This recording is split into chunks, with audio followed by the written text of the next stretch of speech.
Thank you. Now, I've been asked to talk to you about regenerating capitalism. And I wanted to start with this picture of the Occupy movement, because I wanted to draw attention to the banner they have up there that says, "Capitalism is crisis." And I think it's important to acknowledge this concern, because there are a lot of people out there, a lot of the general public, who, in light of the financial crisis, now believe this. So now think that the phrase good capitalism is just, frankly, a bit of an oxymoron.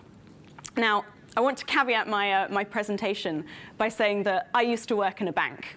So I now work on financial reform in a think tank, but I used to work on the trading floor of Goldman Sachs. So I don't subscribe to the view that's put forward in a lot of newspapers that just because somebody works in a bank, that means they're automatically a Disney villain. And obviously, this is an event that's been organized by the London Business School. So I imagine lots of people in the audience here are business students, or perhaps members of the public who are involved in business themselves. And I imagine the reason why all of you got interested in business wasn't just because you see it as a means to an end, i.e. a way to make a lot of money. I imagine that lots of you got interested in business because you think business is exciting, because you think it can be innovative and productive. And I would absolutely agree with you. I think there are tons of things that business and the market does really, really well. So the question is more, where have we gone wrong? And in my talk, I wanted to sort of point out a few areas where I thought capitalism could be tweaked, so to speak, so to make it a bit more of a force for good. But before I do that, I just wanted to debunk a myth. Because at the moment, the right have very successfully rebranded the Eurozone government crisis as a crisis of government spending. So this is a warning to all of us of the perils of too large a state. And I would just like to say that that's absolute rubbish. Now, for a country like Greece, there's a kernel of truth in that. But for the other countries, no, absolutely not. And to illustrate that, I just want to show you this graph, which is of Irish government debt as a percentage of GDP. And what you can see from it is before the crisis, so going up to 2007, there was nothing really that wrong with this debt ratio. And it wasn't actually until the financial crisis hit that, as you can see, it starts to skyrocket. Now, why was that? Because when the financial crisis hit, their property market, the property bubble collapsed. They had to bail out their banks. They had a recession, so more people fell into unemployment and needed unemployment benefits. Similarly, the recession caused a collapse in tax revenues. So be under no mistake, the Eurozone crisis and the 2008 financial crisis are not two separate events. They are the same event. And we are very much looking at a crisis of capitalism. Now, what sort of things can we do to restore people's belief in business and people's belief in capitalism? Well, firstly, we need to deal, and I mean actually deal, with the too big to fail problem. Now, I know a lot of you are probably sitting there thinking, oh, but we've had the big banking reform consultation. In 2019 in the UK, we're going to have the retail parts of banks ring-fenced away from the investment parts, banking parts of those banks. So, mission accomplished. Well, no, it's not. I mean, we can look at banks like Lehman Brothers to see that a bank that's purely an investment bank can still be too big and too interconnected and can still be too big to fail. Now, of course, Lehman Brothers did fail, but its collapse sent shockwaves around the economy, the global economy. Now, what's interesting is that the Commission who've proposed this ring fencing actually acknowledge that ring fencing isn't going to be enough to tackle the too big to fail problem. So it'll mitigate the problem, but it's not going to eliminate it. And their response to this is to say, oh, but there's lots of other initiatives that are coming in, and that's going to mop up the rest of the mess. Now, I don't have much time, so I don't have time to go through all those different other initiatives that are coming in and explain why I think they're not substantial enough. But I will say one thing, and that's if anybody tells you that in 2019, the investment banking part of Barclays, if it gets into trouble, it will be allowed to fail, then they are either lying or completely deluded. And we really need, if anybody is going to have any faith in capitalism, then we have to get away from this bizarre sort of socialism, capitalism hybrid we have at the moment, where massive institutions that are so big they can essentially hold the rest of the economy to ransom are effectively backed by the state. And I'm not just talking about RBS and Lloyds that had direct money injected into them by the government. I'm also talking about banks like Barclays, because all these banks benefit from the implicit government backing. So the fact that they can go out and borrow in the markets at lower rates of interest than they could do if the market didn't believe they were government backed. And this isn't something that I'm just making up. I mean, the Bank of England have done a lot of research into this and think this is worth billions of pounds per year to banks like Barclays. So we have to deal with this. And I want to show you one more graph, because a lot of people make the claim that banks have to be as big as they are now if we're going to have, if we're going to be able to enjoy the products and services that we do currently at reasonable prices. And I would just like to say, historically, that's absolute nonsense. So the graph I've got up at the moment, it starts in the 1880s. And you can see that up until about the 1970s, banks' assets as a percentage of UK GDP remain roughly around 55% and roughly steady. And then you hit the 1970s, and you hit deregulation, and as you can see, everything skyrockets. So this idea that we have to have these giant mega banks is absolutely rubbish, and we shouldn't be afraid to tackle them. I'd like to take a step away from banks for a moment and talk a bit more generally. And if we're going to start getting people to believe in capitalism again, then we need to be better at recognizing what capitalism is good at. And like I say, I do think it's good at a lot of things, and what it's less good at. And we need to start recognizing its limitations and not just religiously sort of applying it to everything and believing religiously that the market is the best way to solve every social problem. And I want to give you one example of this, and that's international development, or more specifically, microfinance I want to talk about. Now, microfinance is when banks and other companies give out small loans to people in poverty, people generally in developing countries, with the idea that they'll then take this loan and go off and build a business and lift themselves out of poverty.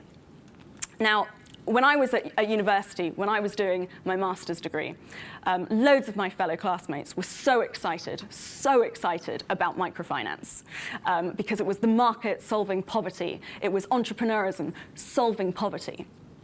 But what's really interesting about this is when you actually look at the empirical evidence, there isn't the empirical evidence to back up this claim.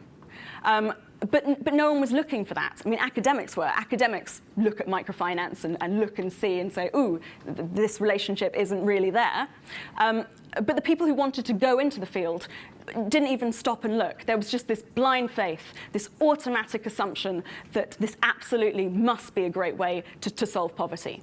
And it's that sort of mentality that we really have to move away from, because a belief in the markets like that is just as ridiculous as a belief that a centrally planned communist state is a good idea. I mean, they're both extreme, like I say, almost religious values to hold. And clearly, some are good at some things, some are good at others.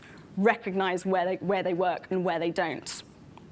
I'd like to talk also a little bit about short-termism, because if we're going to have a good capitalism, we're going to need an incentive structure that encourages people to think about generating long-term value, and not just making as much money as possible in as short a period of time, even if what you're doing is fairly unsustainable.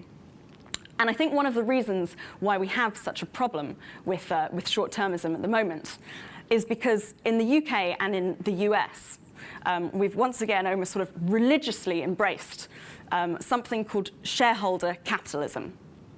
And what this means is that most of our large companies are floated on stock exchanges and are owned by myriad investors remotely.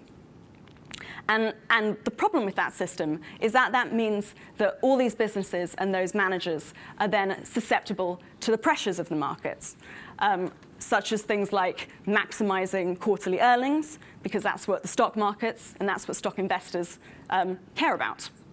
Now, I'm not suggesting for a second that I think we should get rid of stock markets completely. I don't think that at all. I think, once again, there are lots of things that stock markets are good at. But we need to diversify our economy slightly. We need other types of ownership structures. And I think we should look to countries like Germany, where they have something called stakeholder capitalism. And what this means is the ownership of businesses and the supervisory boards of businesses have representation from all sorts of different people, from owners, from creditors, from customers, to employees. So a much wider range of input. And this might sound like a relatively trivial change that I'm suggesting, but changing the corporate governance structure of a company like that really does make a big difference in how that company behaves, and really does give it a much more of a long-term outlook. And it can also help do things like rein in managers' pays when they're excessive. And so having mentioned pay, I want to talk, obviously, a little bit about something that the Occupy movement keep bringing up, which is this whole 99% versus the 1%. So the idea that all the wealth is held by a very small number of people. And I think if we're going to restore people's faith in capitalism, then people need to feel that differences in wealth reflect things, and truly reflect things, like differences in hard work, or differences in skill, or how innovative you are. And at the moment, I think most people would agree, there are a lot of people out there who are severely overpaid in comparison to their contribution to what they add to society. Now, I think one of the ways that we could help sort of bring this wealth gap back down slightly, and in addition, restore people's faith in big business, is to get businesses to start to behave like corporate citizens. And what do I mean by that? I mean, I think they should pay tax in the places where they work. Now, I've been horribly populist here, and I've picked on the banks. But all multinational companies do this. So, I mean, what I've shown here is the number of subsidiaries that our large banks have in tax havens. Now, a lot of you are probably thinking, well, something like the Cayman Islands is a sovereign state. It's entitled to set its tax rates at whatever it wants. And similarly, if a business wants to locate in the Cayman Islands, it should be allowed to do that. Now, I would 100% agree with both of those things. The problem is that the situation we have at the moment is that those businesses aren't really located in places like the Cayman Islands. So I'll give you an example of the sort of thing multinational companies do. So let's take a business based in India, say, with lots of factories in India, and all their staff are employed in India. Now, what that multinational corporation can do is it can set up a subsidiary company in say, the Cayman Islands, where it books something like the property rights to its logo. Now, who knows how much a logo is worth, but it's a very good way for multinational companies to be able to transfer enormous sums of money from where they actually work to somewhere where they just have an address and a postbox. And the way they do that is the subsidiary with all the companies in India that's actually doing something has to buy the logo rights off the subsidiary in the Cayman Islands, and thus transfer huge sums of wealth. Now, you might say, well, that company's just expressing a view about the fact that the taxes are way too high in India. And I would say it's absolutely valid to have a discussion about the optimal tax rate and the optimal size of the state. But the correct place to do that is at the ballot box, What we don't want is companies competing against each other for advantages based on who has the slickest accountant. Because that's not competition based on the exciting innovation that you're doing or why your product is so good or because you're working so hard. That's innovation based on what to me looks like freeloading. Because you're turning around to all the people who can't afford an army of accountants and lawyers and saying, thanks for picking up my share of the tab. So I want to leave you with one final thought, and that's that capitalism should be about balance. And I'm going to make the perhaps somewhat tenuous claim that capitalism is a little bit like a dog. So if you tame it and you control it and you have a firm hand, it can dramatically add to your quality of life. But if you let it just run amok, then it may very well savage both you and your neighbors. Thank you.